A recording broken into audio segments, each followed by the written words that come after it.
Ati akka tasaa hin dhalanne ani waaqayyo kanan si uume gadameessaa dha'ee keessatti kanan si tolche kanan si gargaarutti yaaboonsa ani si fo'adheera hin sodaatin ati akka tasaa hin dhalanne dogoggora addunyaa kanarra hin dhufne kararaan ala ati hin dhalanne dhaloonni kan kee itti yaadameetudha maatiin kee utuu hin yaadin si godhachuu malu waaqayyo garuu addunyaan kun utuu hin uumamin si beeka utuu dhalata jedhanii hin yaadne ta'a waaqayyo garuu dhalachuu kee qofaa osoo hin taane guyyoota ati dulloomtuu fi du'a keetiyyuu bareechee beeka maatiin kee ergi ati dhalatte si barani waaqayyo garuu dursee si beeka ani dhoksaatti yemmoon hojjetame gadameensa keessatti yemmoon tottolfame lafee koo iyyuu si duraa hin dhokanne rakkina keessa yoo jiraadhu ati kaayyoof dhalatte qofummaadhaan jiraadhu ati kaayyoodhaaf dhalatte lafa yaadde gahuu dhiisi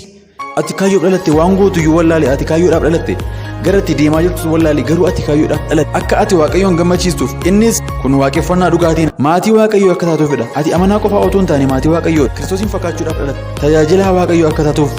uumamte ergama kee akka ba'attuuf dhalatte oduu gaarii uumamatti kan himuu sidha akka tasaa ati hin dhalanne.